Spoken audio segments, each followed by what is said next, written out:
The stage lights had already gone dark, but my sister was still standing beneath them, as if she expected an audience to applaud.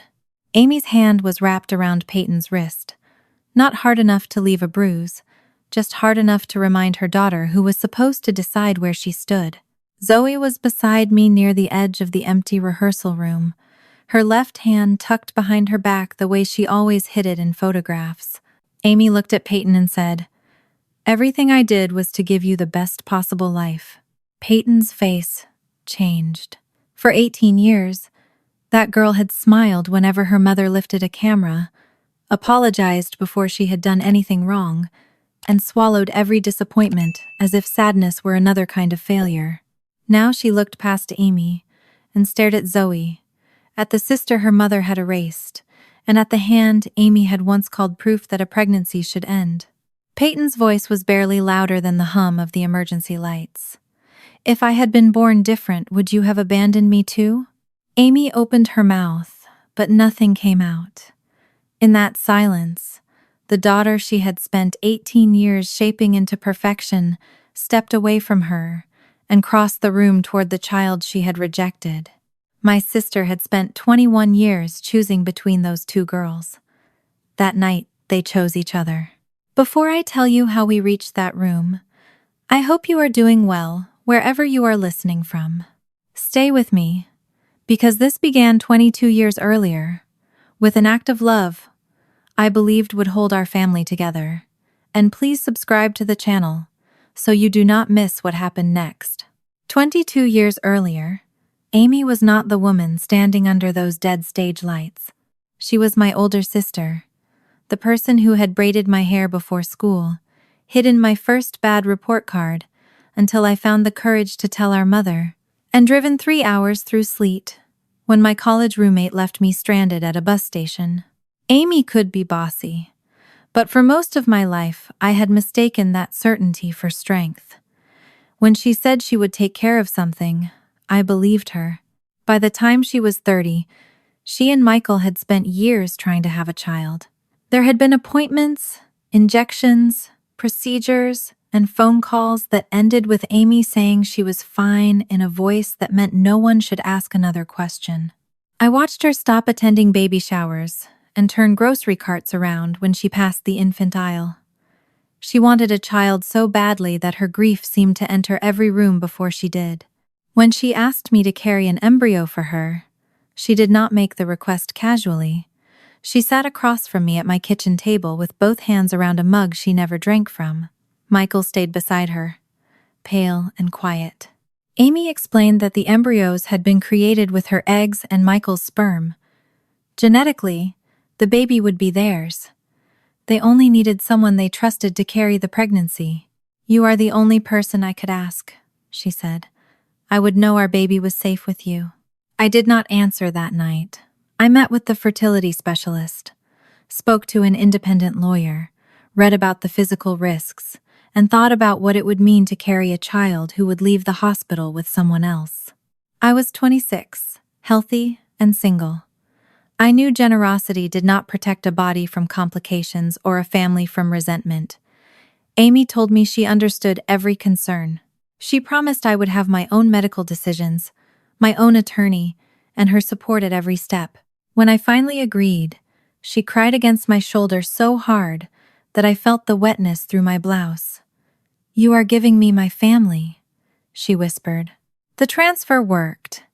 From the first positive blood test, Amy treated the pregnancy like a long-awaited celebration. She came to appointments carrying a folder divided into labeled sections. She read parenting books aloud in waiting rooms, spoke to my stomach before there was anything to see, and sent me lists of foods she had approved. At 12 weeks, she taped the clearest ultrasound image inside the cover of a baby album and wrote, "Our little miracle." She chose the name Grace before we knew whether the baby was a girl. Once the test confirmed it, Amy started calling every evening to say goodnight to her daughter. She and Michael painted the nursery a pale cream because Amy said pink looked cheap in photographs. She returned a set of hand-knitted blankets our mother bought because one edge was uneven. At the time, I laughed and told her the baby would probably spit up on everything anyway. Amy did not laugh. She said a child noticed standards earlier than people realized. Those moments bothered me, but only slightly. I thought she was frightened after years of disappointment and trying to control the few things she could. I still believed the first time she held Grace, all that tension would soften into love. At the anatomy scan, Amy sat near my shoulder, while the technician moved the probe across my stomach. The room smelled faintly of antiseptic and warmed plastic. On the monitor, our little girl turned away, then stretched one leg as though resisting the examination. Amy smiled and whispered, "There she is." The technician grew quieter while studying the baby's arms. She adjusted the image several times before excusing herself to bring in the physician. My body reacted before my mind understood why. My shoulders tightened, and the paper beneath me crackled when I shifted.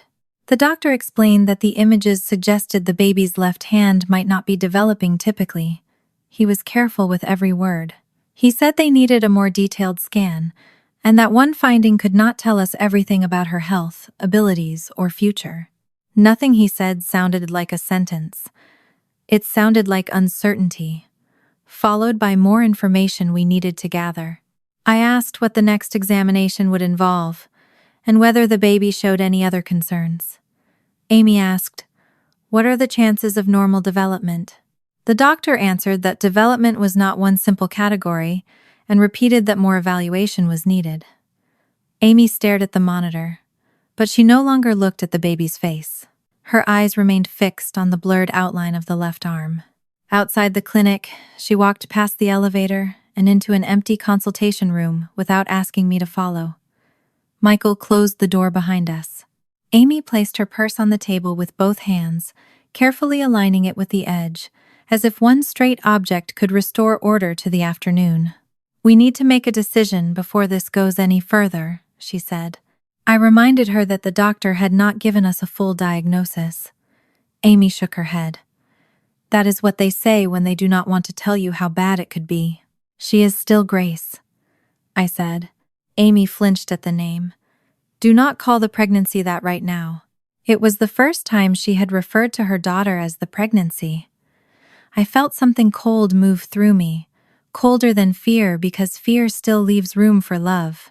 Amy lowered her voice, as though gentleness could change the meaning of her words. "End the pregnancy. I want a normal child." Michael looked at the floor.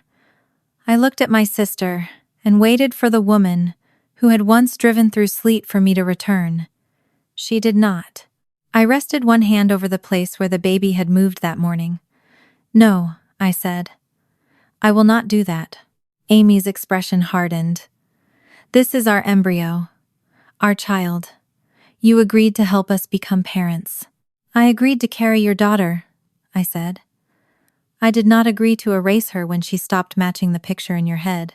She snatched the ultrasound photograph from the table, then seemed to remember she did not want it. Her fingers loosened, and the glossy square slid back toward me. "If you continue this pregnancy," Amy said, "whatever happens next is on you." She left with Michael behind her. I remained in the consultation room holding the photograph she had labeled "Our Little Miracle." That morning, Amy had entered the clinic expecting to see her daughter.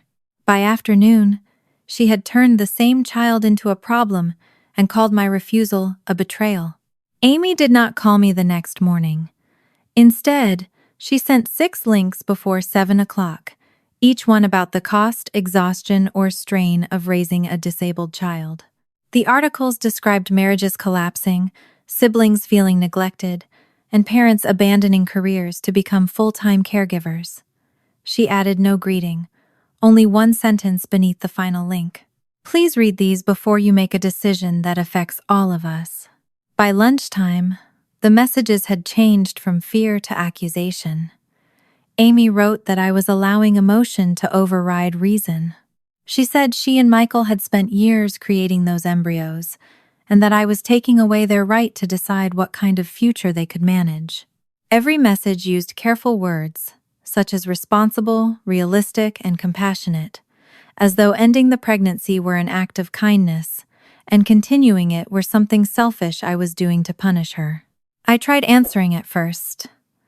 I reminded her that the doctor had not described a life-ending condition and had not even completed the evaluation.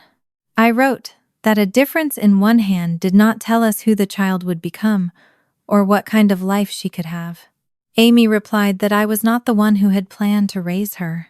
That sentence stayed with me because it was technically true. I had agreed to carry Amy and Michael's child, not become responsible for her future. Yet the more Amy insisted that the baby belonged to them, the more she spoke as though the body carrying that baby belonged to them too. I called the attorney, who had reviewed the agreement for me before the embryo transfer. Her name was Laura Bennett, and she asked me to bring every message Amy had sent. I sat in her office the following afternoon with my phone on the table and the contract open between us. My hands shook when I admitted that I had once believed the agreement would protect our family from exactly this kind of conflict. Laura read the medical section twice. She explained that Amy and Michael's wishes mattered, but they did not have the authority to order a medical procedure on my body. The contract documented what everyone had discussed before the pregnancy. It did not remove my right to make decisions about my own care. What happens if I refuse? I asked. Laura did not soften the answer. The relationship may collapse. They may withdraw emotional or financial support. There could be legal disputes about responsibility after the birth, but they cannot force you to terminate a pregnancy. I looked at the signature I had placed beneath Amy's months earlier. At the time, the page had felt like proof that we trusted one another enough to prepare for difficult possibilities. Now Amy was treating it like a receipt for control. Laura told me to stop arguing through emotional messages and preserve every communication. She also advised me to begin thinking about what would happen if Amy and Michael continued distancing themselves. The baby would need a clear plan at birth, regardless of what the adults felt by then. I left her office with a folder against my chest, and the frightening awareness that refusing Amy was only the first decision. More would follow. Michael came to my house that evening without her. I almost felt relieved when I saw him through the window, until I opened the door and noticed he would not meet my eyes. He stood in the kitchen where Amy had once shown me nursery paint samples, turning his wedding ring around his finger while I waited for him to speak. "She is falling apart," he finally said.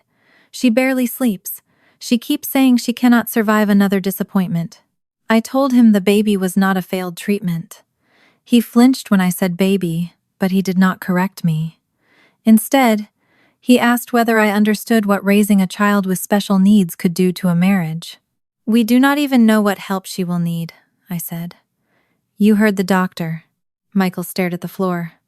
"I know what he said. I also know Amy. If this continues, I may lose her." The honesty of that sentence hurt more than another argument would have. He was not asking me to protect the child, or even to protect him. He was asking me to make Amy's fear disappear, so that he would not have to choose between his wife and his daughter. "Make this easier for everyone," he said quietly. I placed both hands on the kitchen counter, because I no longer trusted them not to shake. "You mean make it easier for Amy?" Michael did not deny it. He left a few minutes later, saying they needed time, but the conversation had already clarified what time would not change. He was afraid of losing Amy. He was not yet afraid of losing the child. My mother called after he left.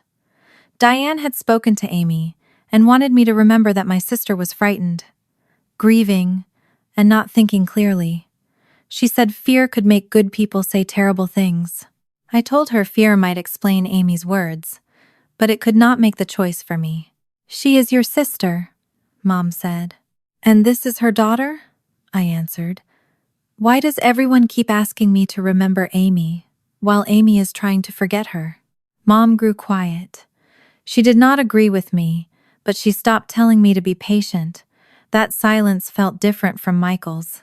His protected Amy. Hers protected the idea that our family could still return to what it had been. The specialist appointment took place 4 days later. Amy did not come. Michael sent a message 10 minutes before the appointment saying they needed space and would review the report afterward. I read those words while sitting alone in the waiting room, surrounded by couples holding hands and whispering over folded paperwork. The scan lasted nearly an hour. The specialist confirmed that the baby's left hand was not developing typically. He also showed me her heart, spine, kidneys, legs, and the steady rhythm of her movement. Everything else visible that day appeared to be developing as expected. He was careful not to promise what no scan could promise, but he did not describe a child without a future. I asked whether she might need occupational therapy, adaptive tools, or surgery after birth. I asked what specialists should evaluate her and what I should prepare for during delivery. The doctor answered each question without treating the child as a tragedy. By the time I left, I still felt afraid, but the fear had changed. It was no longer fear of what she might be. It was fear that the people who had wanted her would refuse to know her. I sent Amy a short summary and offered to speak with the specialist together. She did not respond until late that night. Her reply arrived as an email rather than a text, formal enough to feel as though she had written it for a stranger. She said I had violated the spirit of our agreement by refusing the choice she and Michael believed was responsible. She accused me of forcing them toward a life they had never consented to live. Near the end, beneath several paragraphs about medical uncertainty and emotional limits, she wrote the sentence I would never forget. I won't spend my life raising a damaged child. I read it 3 times. The first time, I felt heat rise into my face. The second time, my hand moved over my stomach as if I could keep the words from reaching the baby. The third time, I stopped looking for the sister I remembered inside the message. Laura had told me to preserve everything, so I printed the email. The machine hummed while the page emerged inch by inch, turning Amy's cruelty into black letters I could hold. I placed it in the legal folder with the contract, medical notes, and unanswered messages. I hated myself for doing something that felt so cold. But I was beginning to understand that love without preparation would not protect the child from what came next. Amy stopped attending every appointment. Michael's messages became brief and practical, asking for reports but avoiding any mention of the name Grace. When I used the name, he ignored it. After another week, he wrote that he and Amy needed space until they could decide what involvement was possible. That was when I stopped planning for reconciliation and started planning for birth. Laura connected me with a family law attorney who explained the need for a temporary caregiving arrangement if Amy and Michael refused to take responsibility immediately. We discussed hospital communication, emergency decisions, and the importance of preventing the baby from entering the world without a clearly identified adult prepared to stay beside her. I did not know what Amy would ultimately sign or whether she would change her mind when the baby was born. I only knew I could no longer leave the child's first days dependent on Amy's mood. Every practical decision felt like admitting that my sister might truly abandon her, but refusing to prepare would only make the baby carry the consequences of my hope. I called Amy one final time as the delivery date approached. The call went to voicemail. I waited for the tone, then spoke before fear could make me soften the truth. She is still your daughter. Whatever you decide about me, she is still your daughter. Amy never called back. 3 days later, before sunrise, I woke with a tightening pain across my abdomen and warm fluid spreading beneath me. As I reached for my phone, I understood that the time Amy had requested was over. Her daughter was coming, whether she was ready to face her or not. The first pain woke me before dawn, sharp enough to pull the air from my lungs. By the time I reached the hospital, the contractions were close together, and my mother was gripping the steering wheel as if she could hold the whole situation in place. Diane kept asking whether I had called Amy. I told her I had left a message. Neither of us said what we knew. If Amy wanted to come, she had been given every chance. Labor narrowed the world to breath, pressure, and the cold rail beneath my hand. Between contractions, I watched the door.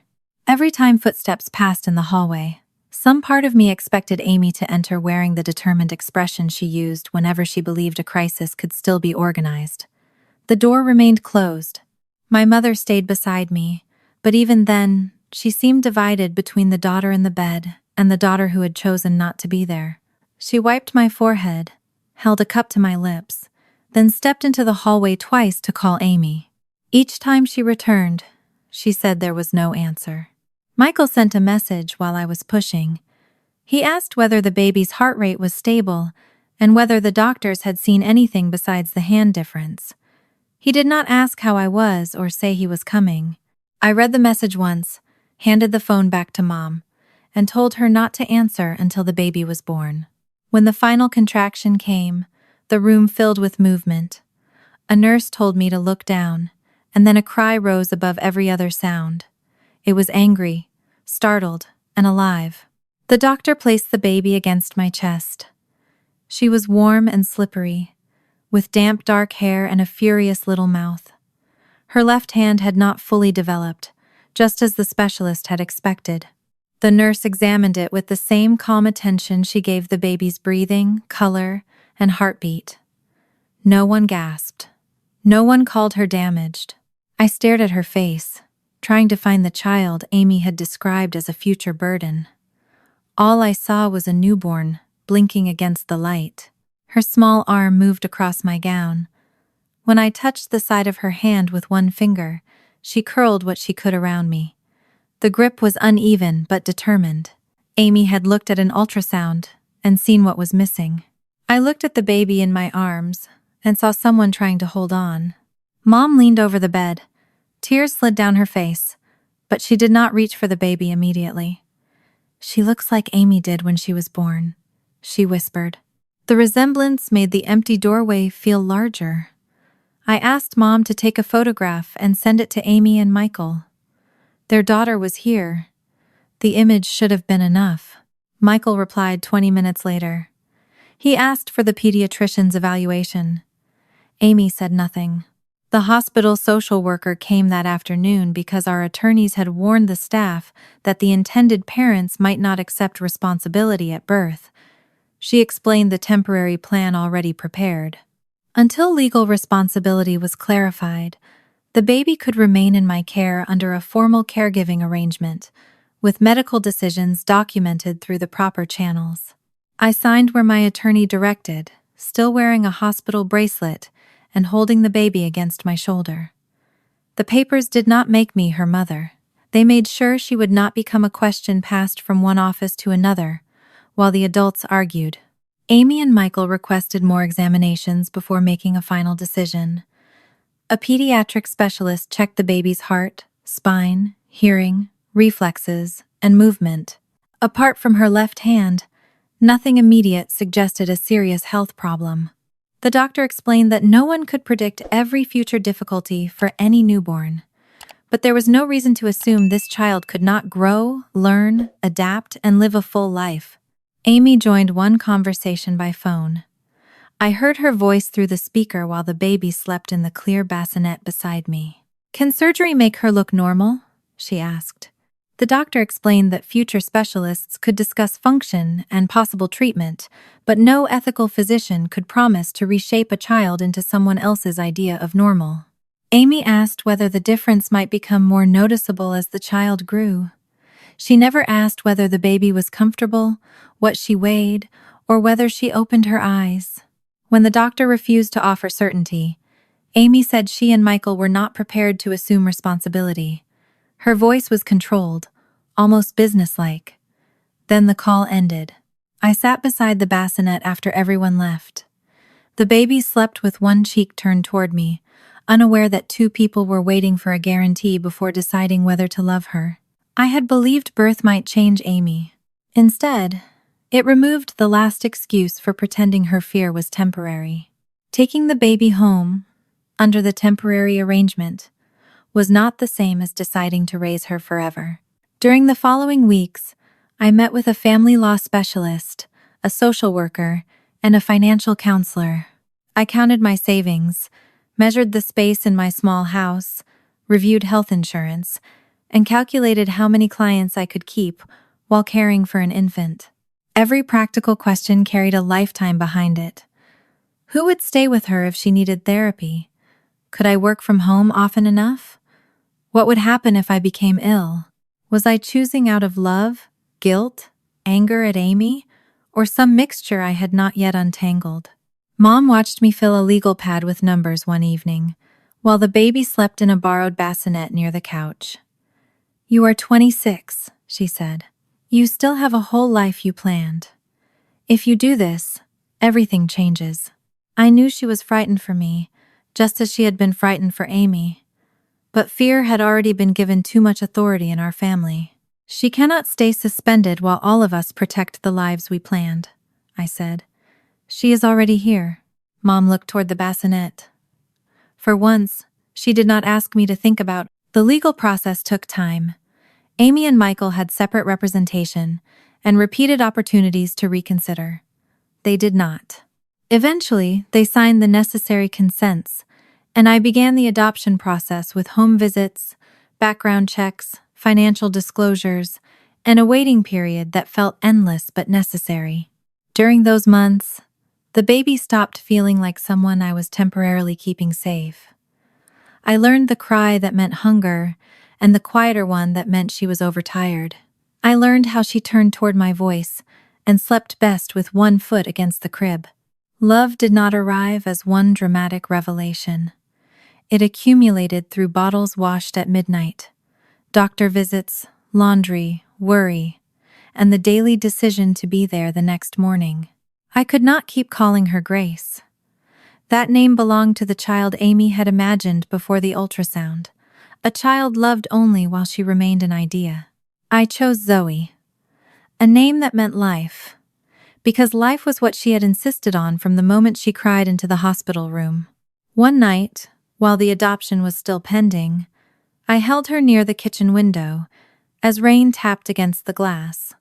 She wrapped her small hand around my finger again. I pressed my lips to her hair and spoke the promise I had already been living. "If no one comes for you, I will stay." When the adoption was completed, the room was smaller and quieter than I had imagined. My mother sat behind me. The attorney closed the folder and smiled. One chair remained empty against the wall, a place Amy could have occupied if she had wanted to witness the life she had refused. I looked at Zoe in my arms and understood that I had not won anything from my sister. I had not taken her child or defeated her in some contest. I had accepted responsibility for a person who would grow, hurt, question, and one day need the truth. As I carried my daughter out of that room, the empty chair stayed behind.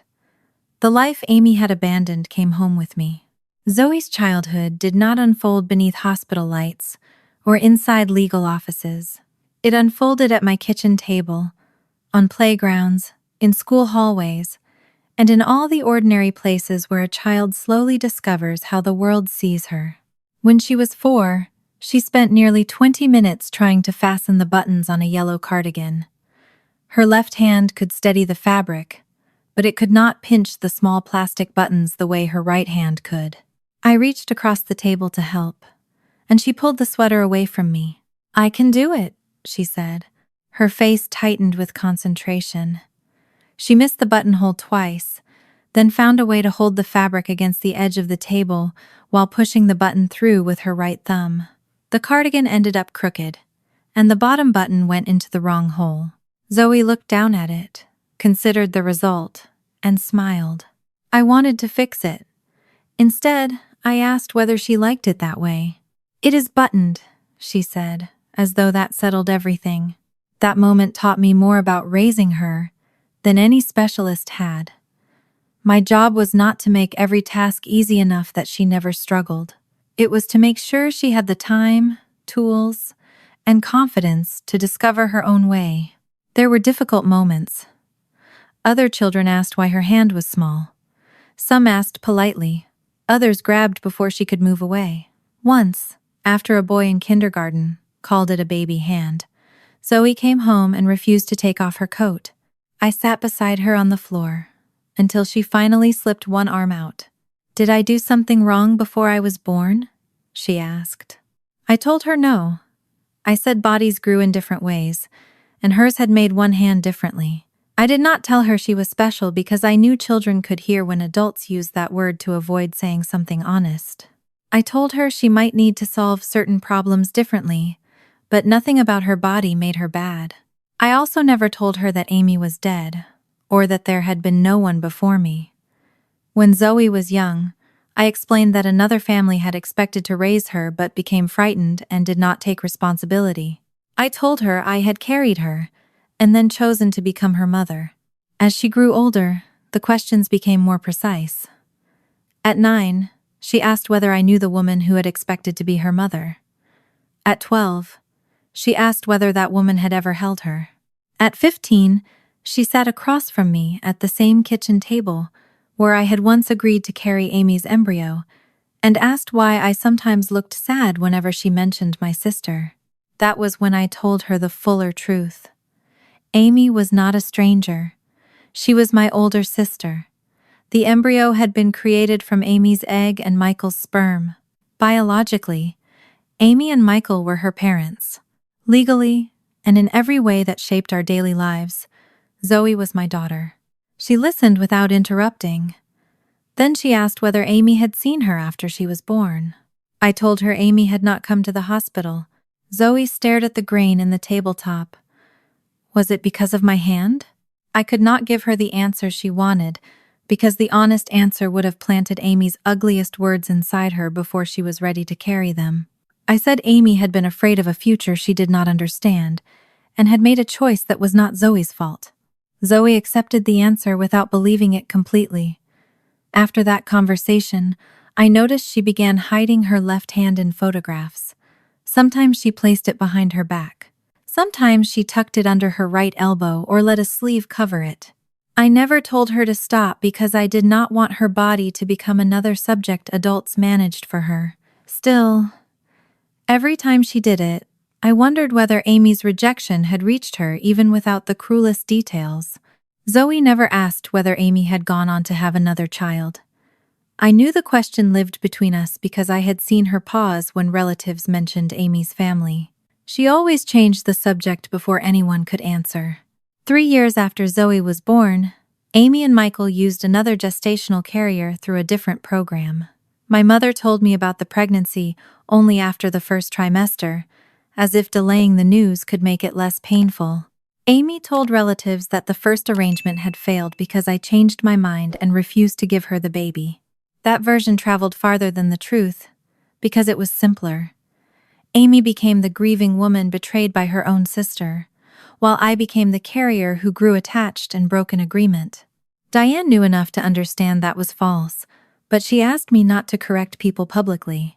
"Think about the children," she said. At the time, only one child knew she had been abandoned. The other was not yet born. I told myself staying quiet would keep Zoe from becoming the subject of family gossip. I did not yet understand that silence creates its own version of events. Amy named her second daughter Peyton. The announcement called her the miracle we waited for, as though no child had existed before her. In photographs, Peyton wore soft white dresses and matching headbands. Amy and Michael stood on either side of her beneath carefully arranged light. Every image looked warm, balanced, and complete. I saw most of Peyton's childhood through photographs Amy posted publicly or sent to our mother. At 5, Peyton wore a tiny recital dress and held a silver participation medal. At 8, she stood beside a science fair board while Amy's caption listed the hours they had spent perfecting it. At 11, she sang at a community fundraiser. At 14, she appeared in family portraits wearing the same shade of blue as Amy. Diane occasionally mentioned details Amy did not post. Peyton had cried before a singing competition because she wanted to quit. Amy told her commitments built character. Peyton once received a B in math, and Amy arranged extra tutoring before the report card reached Michael's desk. When Peyton was sick before a holiday photograph, Amy gave her medicine, fixed her hair, and took the picture anyway. Michael rarely stopped her. In photographs, his hand rested on Peyton's shoulder. In my mother's stories, he usually said Amy only wanted the best for their daughter. Meanwhile, Zoe grew into someone who preferred making a stage beautiful to standing at its center. She studied theatrical design in college and worked part-time at the Fairview Community Theater. She could turn discarded wood into a doorway, age a new chair with paint, or repair a torn costume so the damage became nearly invisible. She liked backstage work because people there cared more about whether something functioned than whether it appeared perfect from the audience. By 21, Zoe had built a life full of friends, deadlines, coffee cups, and half-finished sketches spread across our dining table. Amy's absence still existed, but it no longer occupied every room. That late summer, the theater announced a youth production for high school seniors and college students. Zoe joined the design team. Amy, who now worked in community relations for a private arts center, enrolled Peyton in the acting program. From what my mother said, Amy believed a prominent role would strengthen Peyton's college applications. I knew none of that. On the afternoon, Zoe came home from auditions, carrying a stack of fabric samples and an expression I could not read. There was a girl there who seemed familiar, she said while opening the refrigerator. Not familiar. Like I have met her before. Just something about her. I asked for the girl's name, but Zoe said she had not caught it. She shrugged and changed the subject to a damaged costume rack. A few days later, after another rehearsal, Zoe told me more. The girl had dropped a folder of sheet music near the stage door. Pages scattered across the floor, and Zoe crouched to help gather them. One page slid beneath a bench, and Zoe reached for it with her left hand. The girl noticed. She did not stare, apologize, or ask what had happened. She simply held the bench steady while Zoe pulled out the page. She said the music was trying to escape before auditions, Zoe told me. I said it had probably heard her sing. The girl laughed instead of taking offense. Then she introduced herself. Peyton Whitmore. Zoe had gone still when she heard the name. Whitmore was not an uncommon surname, and she had never seen enough of Amy's private life to know what her daughter looked like now. She told herself it was coincidence. But as Peyton walked away, Zoe watched her turn toward the stage lights. The angle of her face caught the glow, and Zoe saw what I had feared she might someday recognize. The girl had Amy's eyes.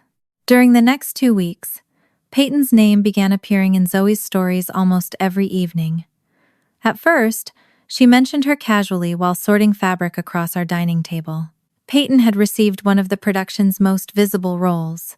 Amy had posted the announcement before rehearsal ended, praising her daughter's discipline and thanking everyone who had recognized what Peyton was capable of. Zoe noticed that Peyton did not look as pleased as her mother. When Elena congratulated her, Peyton smiled automatically and asked how many rehearsals the role would require. Later, while the cast gathered near the stage, she admitted to Zoe that she had considered asking for a smaller part. Before she could speak to Elena, Amy called. Zoe was close enough to hear Peyton say she was not certain she could manage the role with school and college applications. Amy's answer was loud enough to carry from the phone. Do you know how many girls would be grateful for this opportunity? Peyton apologized. By the time the call ended, she had agreed to keep the role. Zoe told me this while repairing a wooden picture frame intended for the set. One corner had cracked, and someone had suggested throwing it away because another frame could be bought cheaply. Zoe glued the split, reinforced the back, and painted over the repair without hiding it completely. It still holds a picture, she said, when I asked why she had spent so much time on it. That was how Zoe saw damaged things. She did not pretend the crack had never existed. She simply looked for what the object could still do. Her friendship with Peyton grew in the spaces around rehearsal. They ate burgers from the diner across the street, while the rest of the cast practiced a dance sequence. They sat on overturned storage boxes behind the curtain and talked about teachers, music, and the strange pressure of deciding what to do with the rest of their lives before either of them felt old enough to understand the question. Peyton told Zoe about singing competitions, school honors, and the volunteer projects Amy had selected for her. She listed them quickly, as though reciting information she had been trained to provide. Zoe asked what kind of music she listened to when no one else was around. Peyton paused. No one ever asks me that. According to Zoe, Peyton looked at her phone before answering. She did the same thing whenever Zoe asked whether she enjoyed acting, where she wanted to attend college, or how she would spend a completely free weekend. It was as though the correct answer might arrive in a message from Amy. Zoe never asked about awards. She did not ask whether Peyton had been the best singer, the youngest finalist, or the most impressive student in the room. Peyton seemed confused by that at first. Then she began talking more freely. They discovered small similarities that made Zoe uneasy. Both of them bit the inside of their lower lip when concentrating. Both hated raisins, but liked cinnamon bread. When a stage light flickered during rehearsal, they tilted their heads in the same direction before either realized the other had moved. None of those things proved anything. Families were not built from shared gestures and disliked foods. Still, every resemblance made the name Whitmore harder for Zoe to dismiss. I asked whether she wanted me to look into Peyton's identity. Zoe shook her head before I finished the question. If she is Amy's daughter, I do not want to find out by investigating her, she said. She has not done anything wrong. I heard the restraint beneath those words. Peyton might have been the child Amy had accepted after rejecting Zoe. Zoe had every reason to protect herself from that possibility. Instead, she was protecting Peyton from being reduced to evidence. The rehearsal that changed everything took place on a Thursday evening. Zoe had planned to stay late helping repair a rolling section of scenery, so I agreed to pick her up after 9. Shortly before I left home, she sent a message saying rehearsal had stopped and Peyton was not feeling well. By the time I reached the theater, Zoe had already moved Peyton away from the stage. I found them in a narrow backstage workroom where the sounds of the cast were muffled by heavy curtains. Elena stood near the doorway, speaking quietly into her phone, while Zoe sat on the floor several feet from Peyton. Peyton's back was against a cabinet. Her breaths came too quickly, each one catching before it seemed to reach her lungs. She held both hands in front of her and stared at her fingers. "They are tingling," she said. "I cannot feel them properly." "You are breathing very fast," Zoe told her. Her voice was steady but not falsely cheerful. "Elena is getting help. You do not have to stand up." Peyton shook her head. "I forgot the line. I have never forgotten it there." Her phone vibrated on the floor. The screen lit with Amy's name, followed immediately by another message. Even from where I stood, I could see part of the preview. "Keep your shoulders back. You look tired in the rehearsal pictures." Zoe turned the phone face down without reading the message aloud. She asked Peyton to look at the red toolbox beside the cabinet, then the silver tape dispenser on the table, then the blue thread hanging from a costume sleeve. Peyton followed each direction with her eyes. Her breathing did not become normal at once, but it gradually stopped racing. Elena had already contacted the appropriate medical support and remained close enough to intervene. Zoe did not claim she knew how to cure what was happening. She simply kept the room quiet and gave Peyton something immediate to focus on while they waited. I stayed near the door. Peyton did not know who I was, and entering the center of the moment would only have given her another person to perform for.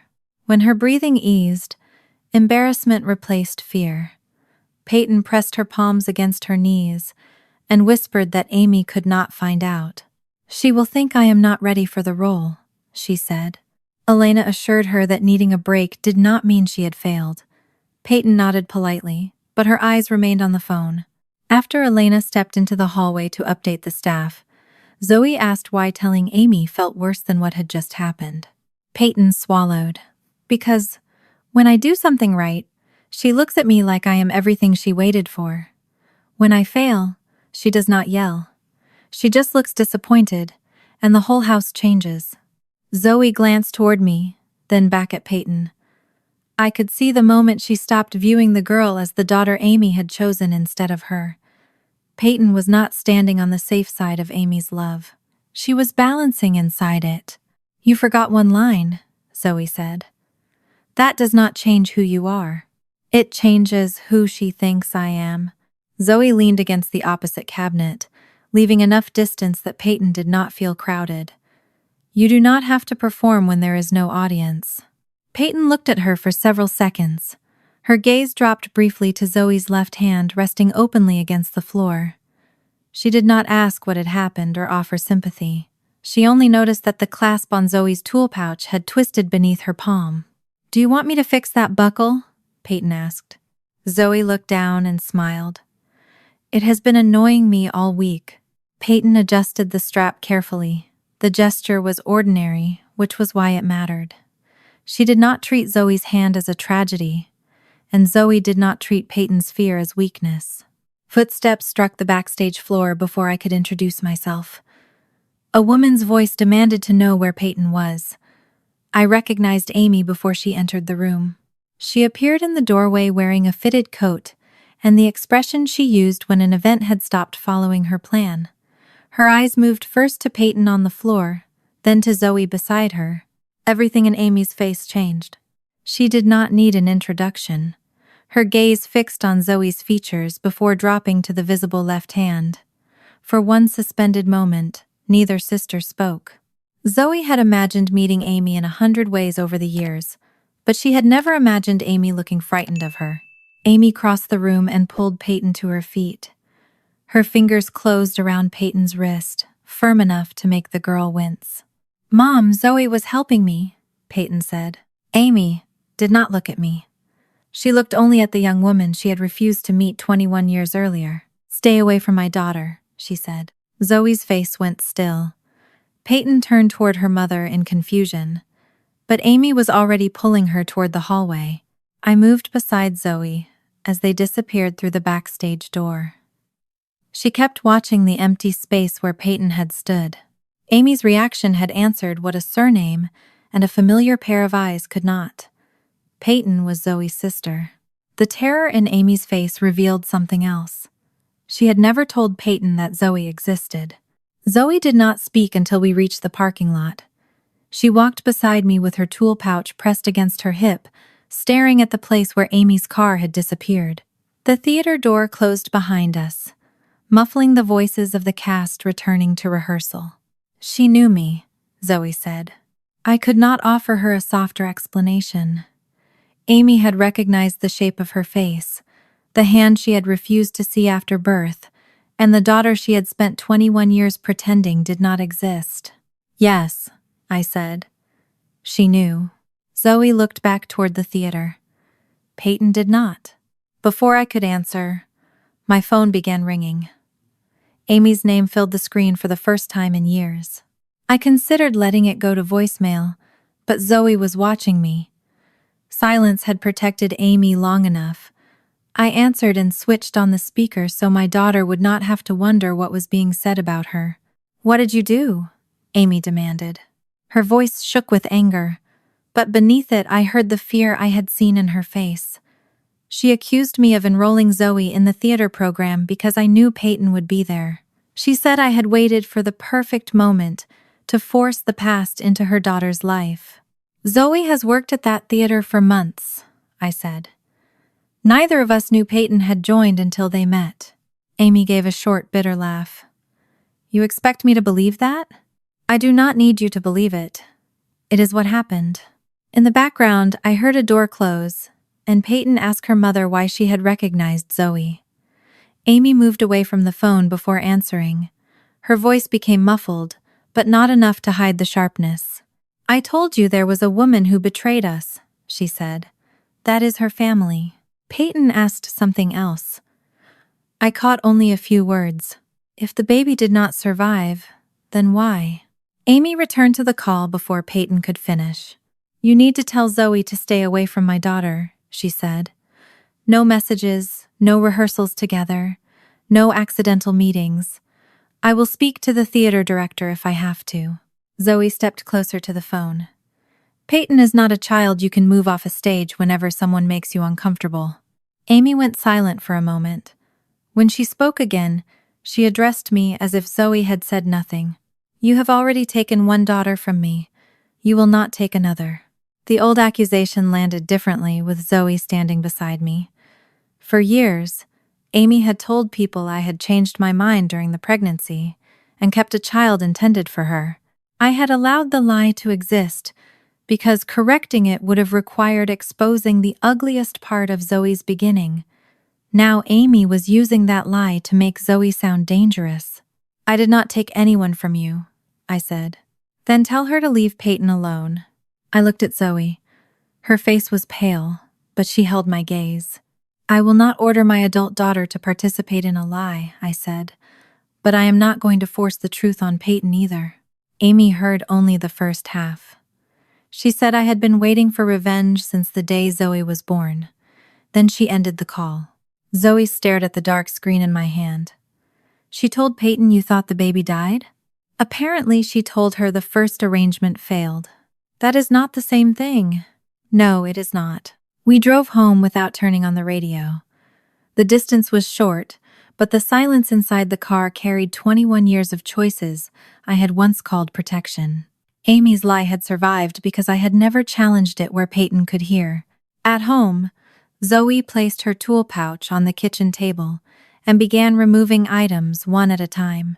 A tape measure, 2 pencils, a small screwdriver, and a folded piece of sandpaper formed a careful row in front of her. She often organized objects when her thoughts felt too large. "Were you ever going to tell me she had another daughter?" she asked. I sat across from her. "I thought you would ask when you were ready." "I did not ask, because I was afraid." Her voice remained quiet, which made the admission heavier. She said she had noticed relatives stopping conversations when she entered a room.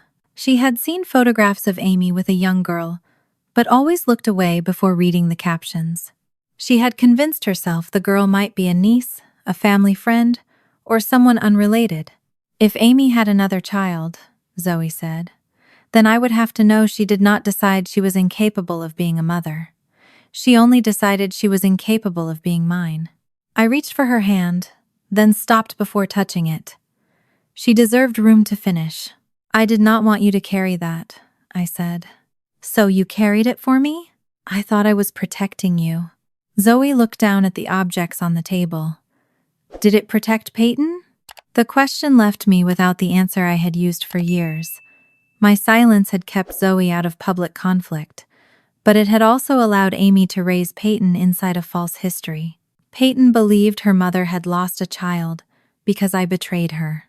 Zoe believed asking about Amy's later family might prove she had been replaced. Both girls had been shaped by information Amy controlled. "I do not know what telling Peyton would do to her," I said. Zoe's mouth tightened. "Not knowing has already done something to her. She thinks she has to earn the right to be loved, and now her mother is dragging her out of rooms because I exist." I reminded her that truth could also hurt Peyton. It could damage her relationship with both parents and force her to reconsider every story she had heard about our family. Zoe did not disagree. "I am not asking you to send her a box of documents," she said. "I am asking whether we are going to help Amy keep lying if Peyton comes to us." That distinction mattered. Zoe was not asking me to expose Amy publicly or chase Peyton with evidence. She was asking whether we would tell the truth if the girl searched for it herself. I said I needed time to think. Zoe nodded, but disappointment moved across her face before she gathered her tools and went to her room. Amy did not return my calls that evening. Elena contacted Zoe to say Peyton would not be returning to rehearsal for the foreseeable future. Amy had described the backstage incident as a medical concern and asked that all communication with Peyton go through her. 2 days passed. Zoe continued working at the theater but stopped mentioning Peyton. Each night, I found myself looking at the locked cabinet where I kept the ultrasound photograph, the legal records, and the email Amy had sent during the pregnancy. I did not open it. I was not yet ready to turn a young woman's entire family into a collection of documents. On the 3rd evening, Zoe's phone chimed while we were washing dishes. She glanced at the screen, then froze. The message had come through the theater's internal contact system. Peyton had found Zoe's name on an old rehearsal schedule and used the email address listed beside it. Zoe read the message once, then handed me the phone. Peyton wrote that Amy had told her the first gestational carrier became attached to the baby and refused to give her up. According to Amy, the pregnancy had ended so painfully that the family had agreed never to discuss it again. Peyton said she had believed that story until she saw Amy recognize Zoe. After returning home from the theater, Peyton had searched a keepsake box in the back of a closet. Inside, beneath infant cards and old fertility clinic paperwork, she found an ultrasound photograph. She attached a picture of it. Even through the phone screen, I recognized the glossy image I had not seen in more than 2 decades. The date was printed along the edge. It had been taken late enough in the pregnancy to contradict Amy's claim that everything had ended early. At the top, in Amy's handwriting, was the name Grace. On the back, visible in Peyton's second photograph, were the words, "Our little miracle." The picture proved that Amy had once expected a living daughter. It did not prove why I had brought that daughter home. From Peyton's position, another explanation was still possible. I could have carried a wanted child, become attached, and decided not to surrender her. Amy had built her lie around enough truth to make it believable. Beneath the photographs, Peyton had written only one direct question. "Were you the baby?" Zoe watched me read it. For several seconds, neither of us moved. Peyton had crossed the line Amy had drawn and come looking for an answer, but any answer would begin dismantling the family she thought she knew. I handed the phone back to Zoe. If we tell her the truth, there may be no way to put her family back the way it was.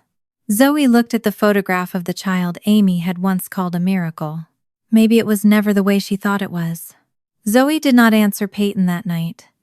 She read the message again, set her phone face down, and walked to the living room window. Outside, the porch light caught the edge of the maple tree, but she seemed to be looking much farther away. "I thought I wanted her to know," she said. "Now that she is asking, I am not sure I can be the person who changes everything." I told her she did not owe Peyton an immediate answer. The truth involved Zoe's life before it involved anyone else's curiosity.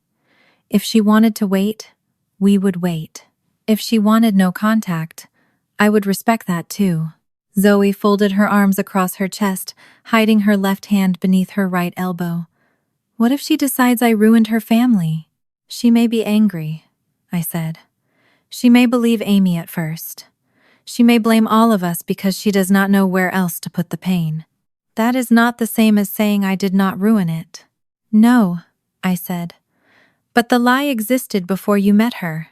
Zoe nodded without looking convinced. She had spent her whole life trying not to become a burden. Now even the truth felt like something she might force another person to carry. The next afternoon, my mother arrived without calling. Diane stood on the porch holding a covered casserole, the way she always did when she wanted to enter a difficult conversation through the kitchen. "Amy called me," she said after I let her in. "She is beside herself." Zoe remained at the table. She did not greet her grandmother or leave the room.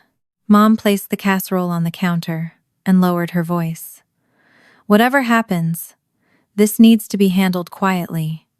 Peyton is still young. There is no reason to tear apart 2 households." The words were almost identical to what she had said 21 years earlier. Back then, quiet had meant not challenging Amy when she called Zoe a mistake. Later, quiet had meant allowing relatives to believe I had stolen a wanted child. Now, she wanted quiet to mean keeping Peyton inside that story. "Whose household are you trying to protect?" I asked. "I am trying to protect all of you. You knew Amy refused to take Zoe home." Mom's face tightened. "I knew she was frightened. I knew the lawyers became involved. I did not know every detail. You knew enough to know I did not steal anyone." She looked toward Zoe, and then away. "I thought if we stopped talking about it, everyone could move forward." Zoe spoke before I could answer. "Everyone except me." Mom sat down slowly. The casserole remained unopened between us. "I visited you," she said to Zoe. "I held you. I never treated you as if you were not family, but you agreed not to say my name around Amy." Mom's silence confirmed it. For years, Diane had maintained 2 separate families. In one, Zoe was her granddaughter. In the other, Amy was allowed to behave as though Zoe had never existed. Mom had called that balance. Sitting across from Zoe, she could no longer pretend the arrangement had been neutral. I told myself I was keeping the family from breaking, she said. It was already broken, I answered. You just asked the people who were hurt to stand quietly inside the pieces. Mom's eyes filled, but Zoe did not rush to comfort her. That mattered. Zoe had spent enough years protecting adults from the consequences of what they had chosen. After Diane left, Zoe took her phone upstairs. She returned almost an hour later and sat beside me on the couch. I want to answer Peyton, she said. But I do not want Amy here, and I do not want this to feel like we are building a case against her. I asked what she wanted Peyton to see. The papers that show what actually happened? Nothing more yet. I understood what she meant by yet. The email remained locked in my cabinet, and neither of us was ready to place Amy's ugliest sentence in front of Peyton. Zoe wrote back that she had been the baby, and that she was willing to meet if Peyton wanted the truth. She added one condition. The meeting would happen privately, without Amy, and nothing would be shown unless Zoe agreed. Peyton arrived at my house 2 evenings later. Diane had driven her after confirming with Michael that Peyton would be with family and would return later. It was not a secret disappearance or an impulsive escape. Peyton had asked for the meeting, and for the first time, the adults around her had allowed her to choose it. She entered wearing the same careful expression I had seen in the theater. Her posture was straight, her hair smooth, and her hands clasped tightly in front of her. She looked like someone arriving for an interview, rather than meeting the sister she had never been told existed. Zoe stood near the hallway. For a moment, neither girl moved. Then Peyton noticed the photographs on the wall. There was Zoe at 6 with frosting on her nose, Zoe at 10 holding a crooked birdhouse, Zoe at 16 in a backstage crew shirt, and Zoe last Christmas asleep on the couch with a book open across her chest. None of the photographs were dramatic. That was what made them powerful. Peyton stepped closer to one, showing Zoe in a paper crown at a school play. "You were here all this time," she said. Zoe nodded. "I had a whole life." Peyton's face tightened. "My mother told me there was no child to find." We sat around the kitchen table. I kept my explanation simple because the facts were difficult enough without turning them into a performance. I told her Amy and Michael had created the embryo. I had agreed to carry it. The anatomy scan showed a likely difference in the baby's left hand. Amy asked me to end the pregnancy. I refused. Peyton glanced at Zoe's hand, then looked down immediately, ashamed of having done so. I continued. Amy stopped attending appointments. Neither she nor Michael came to the hospital. After Zoe was born, they asked for further evaluations and then declined to take responsibility. Temporary arrangements were made. Lawyers represented everyone. No one handed me a child. Because I happened to be present. Peyton listened without interrupting until I brought the legal folder to the table. I did not open it. I looked at Zoe. "Are you sure?" She took a breath and nodded. Inside were the adoption order, the consent documents, and the records showing that Amy and Michael had legal representation. I turned only the pages necessary to answer Peyton's question. There was no need to make her read every procedural detail. She found Amy's signature first. Her finger stopped above it without touching the ink. Then she found Michael's name on the next page. "They both signed?" "Yes." "They knew you were adopting her?" "Yes." Peyton read the date, then returned to the signature, as though it might change if she looked long enough. The papers did not tell her why Amy had chosen to leave. They proved something more immediate. I had not stolen Zoo. Amy and Michael had participated in the process that made me her mother. Peyton pushed the folder away. She looked at Zoe, but there was no instant recognition, no sudden embrace, and no easy relief. "Do you hate me?" she asked. Zoe's expression softened. "I did not know you existed, but I got everything she would not give you." "You were a baby too," Zoe said. "You did not choose what she did." Peyton pressed her lips together, fighting tears. She showed me pictures of the nursery they made for me. She said I was the child who finally made everything right. Zoe looked toward the childhood photographs on the wall. I do not think either of us made anything wrong. Peyton covered her face with both hands. She was grieving a sister, a childhood, and a version of her mother at the same time. None of us tried to hurry her through it. Her phone began ringing. Michael's name appeared on the screen. Peyton did not answer, so he called me. "Send her home," he said as soon as I picked up. His voice was controlled but not calm. "Amy is panicking. She came here willingly, and Diane knows where she is. This should not be happening without us." "It happened because of you," I said. He went quiet. I asked how much he had known about the story Amy told Peyton. He said nothing for several seconds, then repeated that they would explain everything at home. That silence answered more than the sentence. He knew enough to understand the lie, and had allowed Peyton to grow up believing it. Peyton took the phone from me. "I am not coming home tonight." Michael protested, but she told him she would stay with Diane. Her grandmother had already agreed, and Peyton would call the next morning. It was not a permanent departure. It was one night in which Amy would not control the first hours after the truth. When the call ended, Peyton returned to the folder. She looked again at her mother's signature, then at mine on the final adoption order. "Why would she tell me you stole a baby she signed away?" Zoe looked at me. I knew the answer was waiting in the locked cabinet across the room, printed in Amy's own words and preserved for 21 years. Peyton's question remained in the kitchen after she stopped speaking. The legal folder lay open between us, Amy's signature visible beneath the light, but the paper could only prove what she had done. It could not explain why. I knew where the answer was. The email had waited in my locked cabinet for 21 years, preserved because an attorney had once told me to save every message. I had always imagined it as protection against Amy. I had never imagined placing it in front of her daughter. Peyton looked at me. "There is more, isn't there?" I did not answer immediately. Zoe sat across from her with one hand beneath the table. Her right shoulder had tightened, and I knew the hidden hand was not an accident. The same young woman who worked openly with tools and paint still concealed part of herself whenever Amy's rejection came too close. "There is one email," I said. "It was sent before you were born. The language is cruel."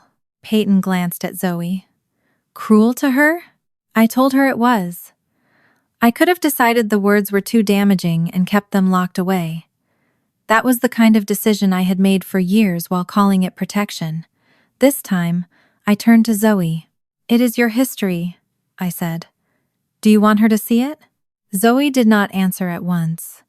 She drew her left hand onto her lap, then covered it with her right. Her eyes stayed on the legal folder. "I want to read it first," she said.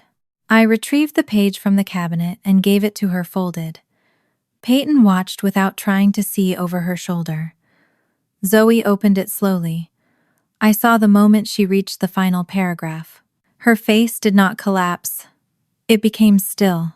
She had known the meaning of Amy's choice for years, but knowing a truth and reading the exact word used against you were different wounds.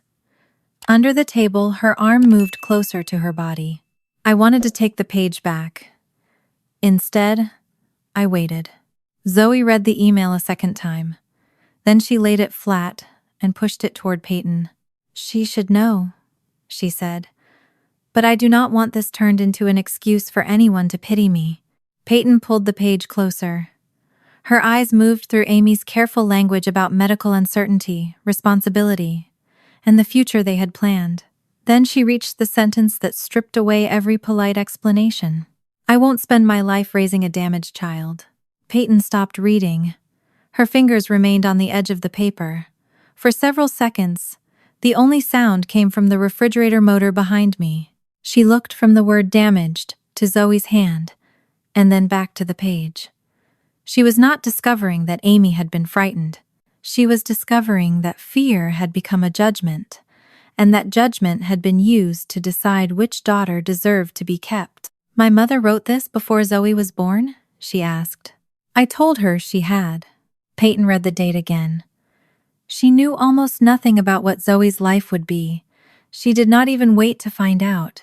The last possibility that protected Amy disappeared from Peyton's face. Amy had not been robbed of a child. She had not been powerless in a medical emergency. She had not simply misunderstood a legal process. She had looked at uncertainty and chosen rejection before meeting her daughter. Peyton leaned back. Her eyes lost focus, and I could see memories arriving in a new order. She told us about a winter concert when she was 13. She had awakened with a fever and asked to stay home, but Amy had already invited coworkers. Amy gave her medicine, fixed her hair, and told her people were counting on her. Peyton sang beneath hot lights while trying not to be sick. She remembered family photographs retaken because her smile looked tired. She remembered bringing home a bee and hiding the paper beneath her mattress until Michael found it. She remembered apologizing in the kitchen while Amy stood silently at the counter, even though Peyton still did not know what she was apologizing for. "I always thought she pushed me because she believed in me," Peyton said. "She may believe that," I answered carefully. Peyton shook her head. "She believed in the version of me that made her look like a good mother." Her phone rang before anyone could respond. Amy's name appeared on the screen. Peyton let it ring once, then answered and placed the phone on speaker. Amy did not ask whether Peyton was safe. She demanded to know what I had shown her. Her voice carried the controlled anger of someone trying to regain possession of a story. Peyton told her she had seen the adoption records and the email. Amy inhaled sharply. "You have no idea what was happening then. Brenda has taken private words from the worst moment of my life and removed all context." "The context was Zoe," Peyton said. "The context was a complicated pregnancy, incomplete medical information, and a carrier who refused to respect the intended parents. Your aunt has spent years poisoning this against me." Zoe flinched at the word poisoning. Amy still spoke as though her existence were a substance someone had introduced into Peyton's life. I said nothing. This conversation did not need me to win it. Amy ordered Peyton to return home. She said Diane had no right to keep her, and that family matters would not be discussed through stolen documents. Peyton's hand shook, but her voice did not. "I am staying with Grandma tonight. I will tell you when I am ready to come home. You are 18, not 30. You do not understand what Brenda is doing. I understand your signature." Amy switched tactics. Her voice softened. She said Peyton was exhausted, emotional, and being manipulated by people who resented their family. She promised to explain everything once Peyton returned where she belonged. Peyton closed her eyes. "I belong wherever I can ask a question without being told which answer I am allowed to believe." She ended the call. Zoe stood and walked to the sink. She turned on the water, even though there were no dishes to wash. "This is what I was afraid of," she said. "Her whole family is coming apart because she met me." Peyton looked at her. "It is not coming apart because you exist." Zoe kept her back to us, so Peyton continued. "It was damaged by the lie. You did not create that lie. You were the person it erased." Before Zoe could answer, Michael called. Peyton almost ignored him, but then accepted. He sounded tired rather than angry. He said Amy was overwhelmed and asked Peyton not to make permanent decisions during one emotional night. Peyton asked whether he knew Amy had requested the termination. Michael went quiet long enough that none of us needed his answer, but he finally admitted that he had known. She asked whether he had signed the papers. He said he had. Then she asked whether he knew what Amy had told her about Brenda stealing the baby. Another pause followed. "I knew it was not the whole story," he said. Peyton's expression changed. The pain became clearer, almost calmer. "You keep calling it silence like nothing happened," she said. "But every time you stayed quiet, you chose her version." Michael tried to explain that he had wanted to protect the family they still had. Peyton said he had protected the family image, not the daughters inside it. She did not cut him off forever, or threaten never to return. She told him she needed one honest conversation with both parents, and that she would decide what came after it. When the call ended, Peyton asked whether the rehearsal room could be used after hours. Zoe contacted Elena, who agreed to unlock it the following evening and leave once everyone arrived. She asked no questions beyond whether they would be safe. Peyton typed a message to Amy. Before sending it, she looked at Zoe. For the first time, there was no comparison in her face. No perfect daughter facing the rejected one. There were only two young women trying to understand what the same mother had taught them about being worthy. She did not love me more, Peyton said. I was just easier to show people. Then she sent Amy the time and place. Elena unlocked the rehearsal room shortly before 7 and left once she knew we were all inside. The main stage lights remained off. Only the emergency fixtures glowed along the walls, washing the stacked props and folded curtains in a dull gray light.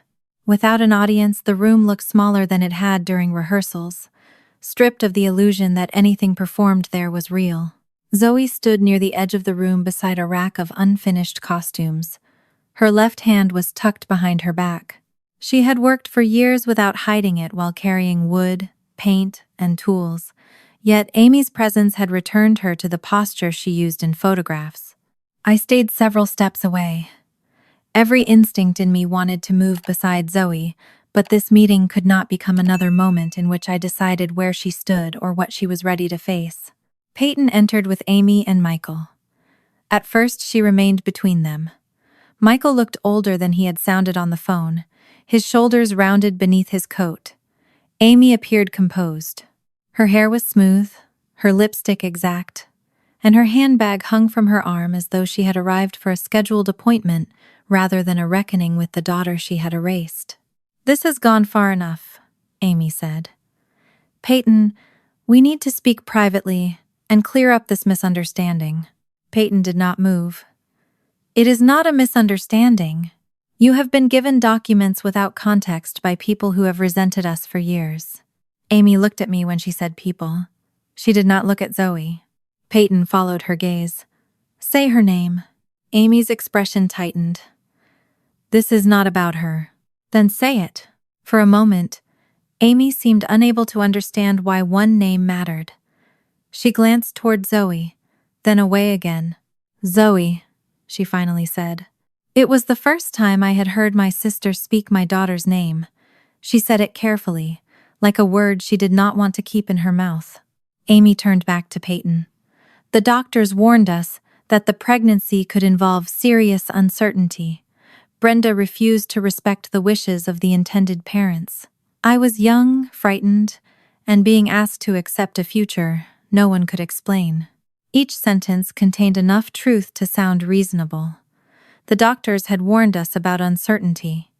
I had refused Amy's demand. She had been frightened. What she left out was the choice she made after every new piece of information.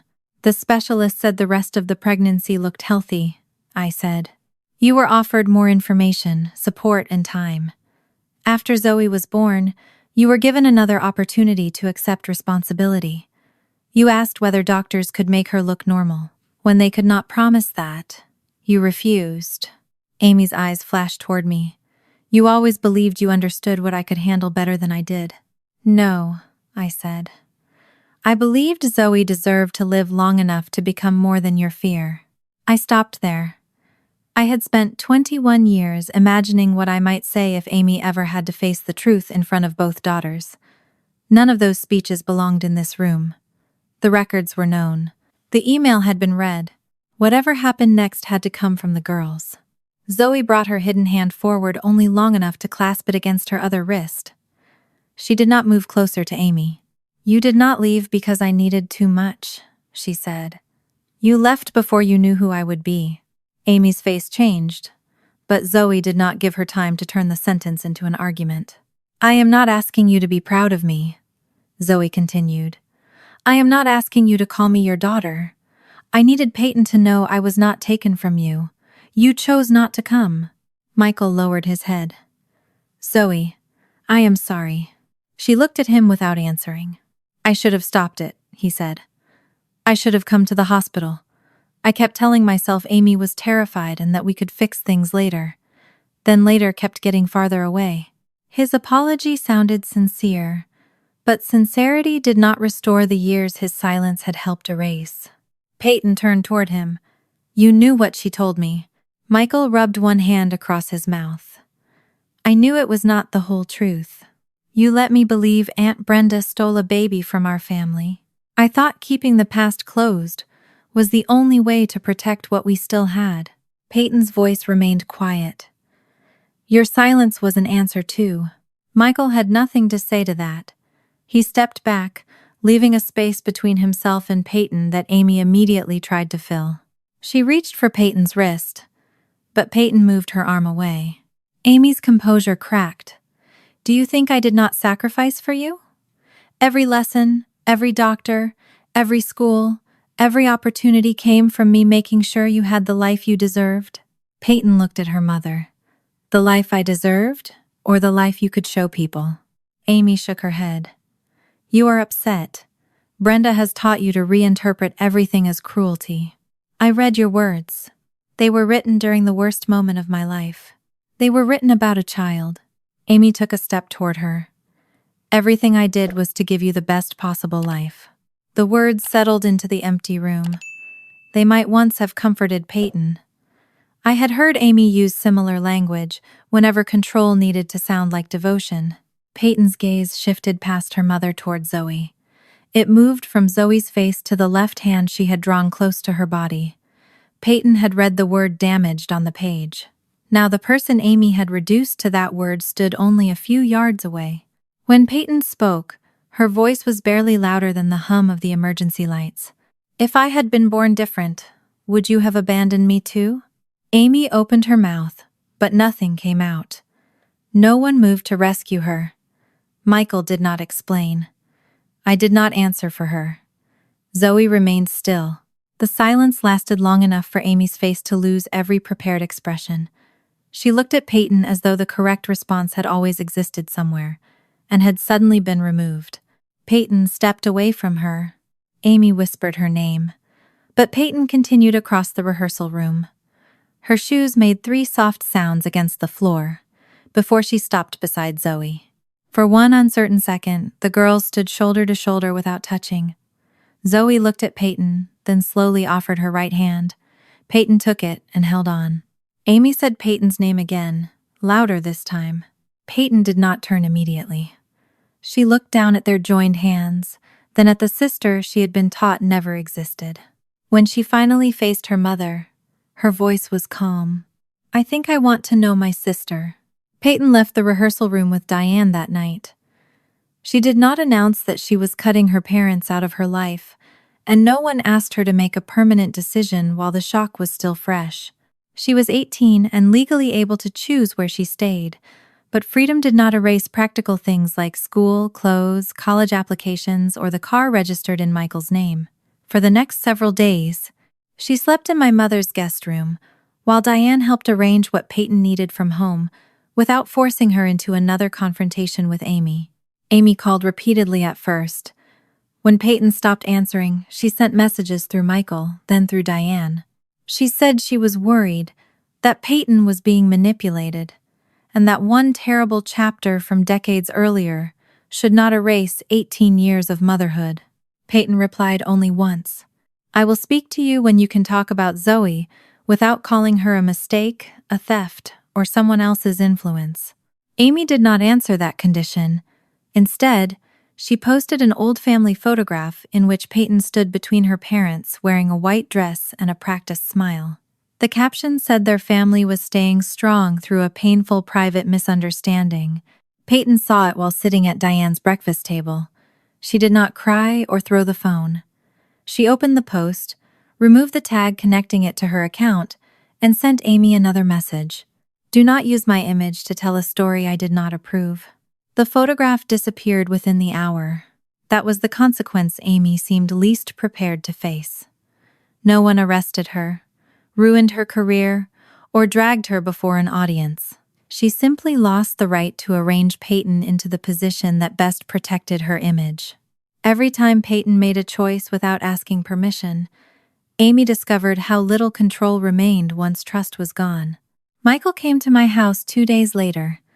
Zoe agreed to be present, but she chose the chair farthest from him. He did not ask her to call him Dad, or claim that one apology could create a relationship that had never existed. I told myself I was saving my marriage, he said.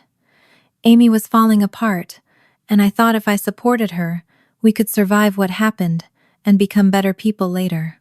Zoe looked at him steadily. Did you ever ask what surviving meant for me? Michael lowered his eyes. No. He admitted that after Peyton was born, challenging Amy's version would have forced him to explain why he had signed the papers. Each year of silence made the next year easier. Eventually, he no longer thought of himself as lying. He thought he was protecting the life they had built. You protected your marriage from the truth, I said. You did not protect your daughters. Michael nodded. He asked Zoe whether she might speak with him again someday. I do not know, she said, and I do not owe you an answer yet. He accepted that. It was the first useful thing I had ever seen him do for her. Diane's apology came more quietly. She sat with Zoe in our kitchen, where so many of our family's worst choices had been disguised as concern. Mom said she had believed keeping two parts of the family separate would prevent more pain. I called silence peace because I was not the one paying for it, she said. Zoe did not forgive her immediately. She only thanked her for finally saying the truth without asking anyone else to make it easier. Peyton and Zoe began learning how to be sisters without pretending biology had made them familiar overnight. Their first coffee lasted 20 minutes and included several uncomfortable silences. Peyton liked sweet drinks Zoe said tasted like melted candy. Zoe preferred old folk music, while Peyton insisted most of it sounded like someone apologizing beside a guitar. They disagreed easily, which seemed to surprise them both. Amy had taught Peyton that conflict threatened love.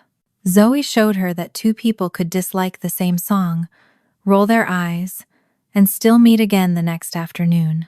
Some days they talked about the past, other days they did not. Peyton asked what Zoe had been like in school, and laughed when I showed her a photograph of Zoe wearing a cardboard tree costume. Zoe asked Peyton whether she had ever enjoyed singing before Amy turned it into an achievement. Peyton said she thought she had, but she needed time to separate the music from the pressure surrounding it. Their relationship was not instantly tender. Peyton sometimes asked questions that hurt because she did not yet know where the wounds were. Zoe sometimes withdrew when Peyton mentioned a childhood memory with Amy. Neither girl demanded that the other react correctly. They began again whenever they could. The most difficult conversation for me came one evening after Peyton had returned to Diane's house. Zoe remained at our table, turning an empty coffee cup between her hands. I am angry with you too, she said. I had expected anger toward Amy and Michael. I had not prepared myself to hear that some of it belonged to me. Zoe said I had told her the truth in pieces, but I had always decided which pieces she was strong enough to hold. I had kept Amy's second daughter vague. I had withheld the email.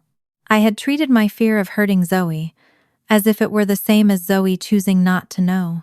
I thought I was protecting you, I said, then stopped. That sentence had already done enough damage in our family. I was wrong, I continued. The truth belonged to you. I should have helped you face it instead of deciding when you were allowed to see it. Zoe's eyes filled, but she did not look away. I did not explain how frightened I had been, or list everything I had done right as her mother. An apology that demanded recognition was only another way to control the response. I am sorry, I said. You do not have to forgive that tonight. She reached across the table with her right hand. I held it, understanding that even love built through staying could still make mistakes when it became too afraid of pain. Peyton returned to the theater the following week. She met privately with Elena and stepped away from the leading role Amy had wanted. She did not quit the production. She chose a smaller part and volunteered to help backstage, where mistakes could be corrected without becoming public evidence of failure. Amy sent one message after hearing about the change. I do not know how to fix this. Peyton showed it to Zoe while they were sorting costumes. Neither girl answered. The message was not an apology, but it was the first time Amy admitted there was something she could not control into perfection. Whether she changed would depend on what she did after that realization, not on whether her daughters relieved her discomfort. On the final evening of the production, the audience left, and the cast began clearing the stage. Peyton still wore part of her costume. Zoe had dust on her jeans and a streak of paint near her cheek. They stood beneath a work light, laughing about a prop door that had jammed during the last scene. I raised my phone and asked for a picture. They moved together without waiting for instructions. Zoe slipped her left hand behind her back from habit. Peyton noticed, but she did not reach over or pull it forward. "Do you want to leave it like that?" she asked. Zoe looked down. For a moment, I saw every photograph in which she had tried to make part of herself disappear. Then she brought her hand forward and rested it openly at her side. Peyton smiled at her. "You don't have to hide anything from me." Before either of them could arrange their faces, they started laughing again. I took the photograph with the lighting uneven, Peyton's costume wrinkled, and Zoe's hand fully visible. No one asked me to retake it. No one edited it. The picture was imperfect and honest, and both girls were still there. A child should never have to become perfect before someone decides to stay.